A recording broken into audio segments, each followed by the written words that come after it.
On this day, 32 years ago, on December 21st, 1988, local time, a bomb destroyed Pan Am Flight 103 as it flew 31,000 feet over Lockerbie, Scotland.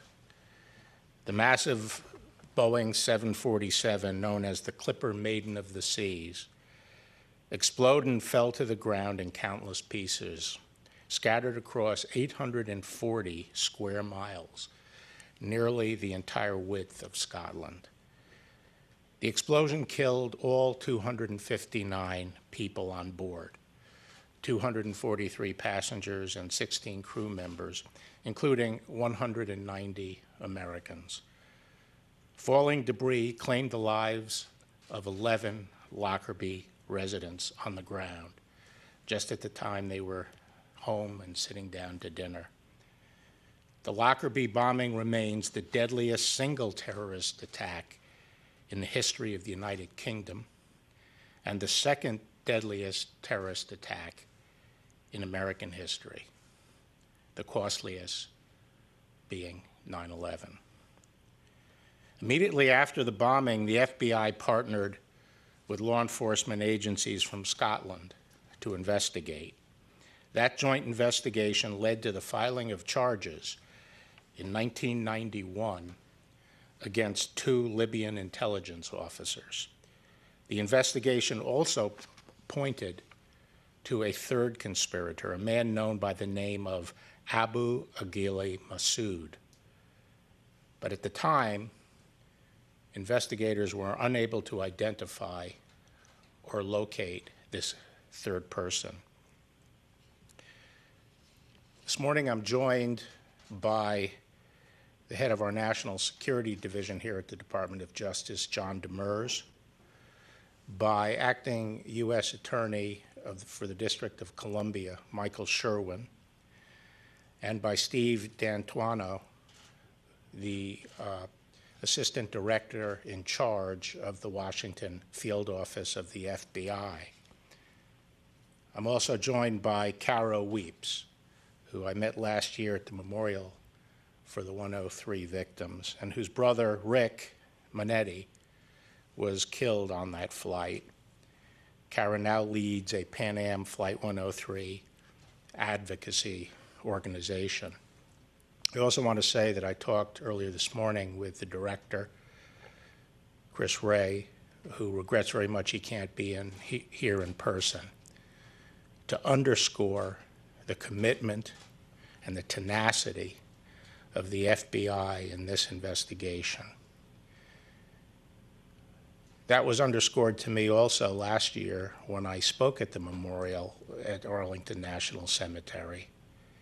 And among the audience were so many FBI agents and DOJ, former employees and current employees who have been involved in this investigation, still 30 years later, coming out to support the victims' families, and that speaks volumes for the commitment that exists here at the department. I am pleased to announce that the United States has filed criminal charges against the third conspirator, Abu Aghili Masood Kir al-Marimi, for his role in the bombing of Pan Am Flight 103. Let there be no mistake. No amount of time or distance will stop the United States and our Scottish partners from pursuing justice in this case. Well over a third of the Americans alive today were either not born or not old enough to remember the downing of Pan Am 103. But for those of us who do remember the tragic event and the iconic images of its aftermath, some of which are displayed here today, this is forever seared in our memories. Passengers and crew aboard the flight came from 21 countries around the world, but by far the largest contingent on the flight were Americans, including a group of 35 study abroad students from Syracuse University who were on their way home to spend Christmas with their families. There is no question that the Pan Am 103 attack was aimed at the United States, and this heinous assault lives in infamy in the collective memory of the American people. At Arlington National Cemetery, a cairn of 270 Scottish stones honors those who lost their lives in this attack against America. And at Syracuse University, 35 remembrance scholarships are awarded each year, with each recipient representing a particular Syracuse student killed aboard the plane. Following the bombing, many of the victims' families made an agonizing journey to Scotland, to the place where their loved ones lost their lives.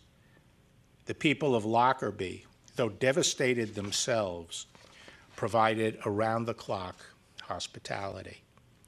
In an unforgettable gesture, a group of Scottish women meticulously collected clothing from amid the wreckage, washed, ironed, and folded the garments they found, and sent them home to the victims' family members as a final connection to their loved ones. Sadly, the remains of 17 victims were never identified or found. From the beginning, the United States and Scotland have been determined to find and hold accountable those who perpetrated this attack. As I mentioned, our joint investigation led to the filing of charges in November 1991 in both the United States and in Scotland against the two Libyan intelligence officers, al-Megrahi and FEMA.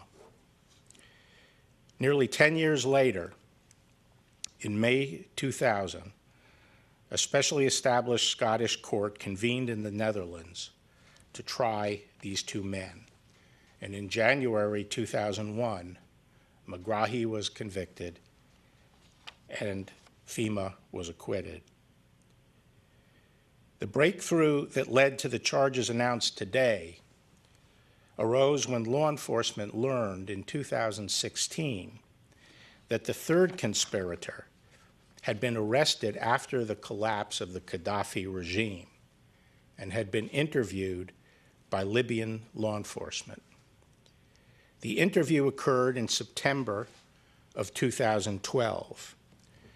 According to the criminal complaint affidavit, Masood built the bomb that destroyed Pan Am 103 and worked with Megrahi and FEMA to carry out the plot. The affidavit also alleges that the operation had been ordered by the leadership of Libyan intelligence, and that after the downing of the aircraft, Gaddafi had personally thanked Masood for the successful attack on the United States.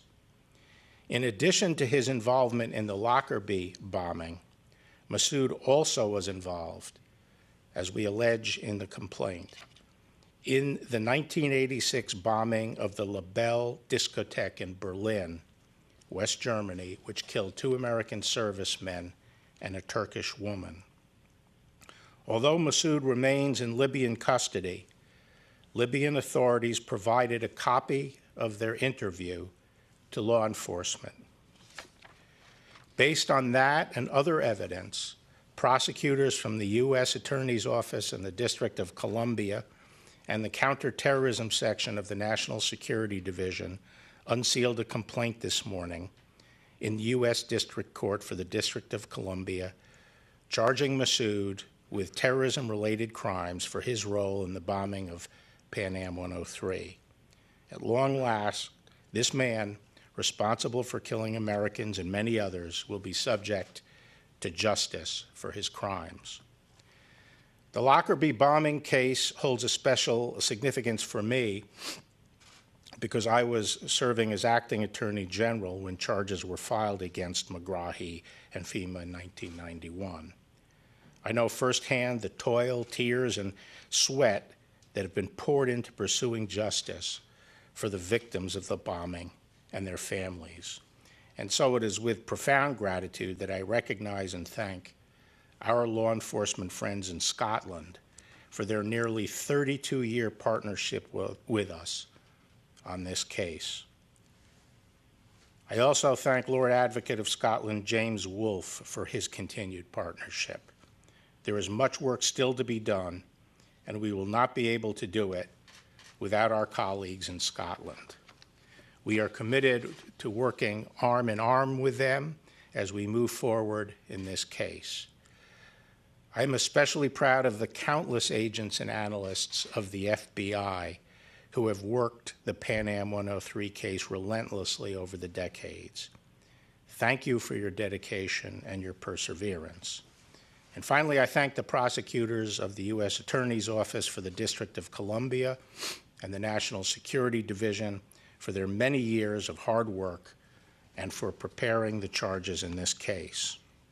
Today, Masood remains in Libyan custody, and we intend to work closely with our Scottish counterparts to use every feasible and appropriate means to ensure that he answers for his part in the Lockerbie bombing. And it is our hope that Libyan authorities will allow Masood to be tried for this crime in the United States and will provide the support and witnesses necessary for us to bring him to justice. To the families of those who died in the sky over Lockerbie all those years ago, I know that the small step we take today cannot compensate for the sorrow you feel to this day. But I hope that you will find some measure of solace in knowing that we in the United States government, on behalf of the American people and in partnership with our counterparts in Scotland, have never relented and will never relent in the pursuit of justice for you and for your loved ones.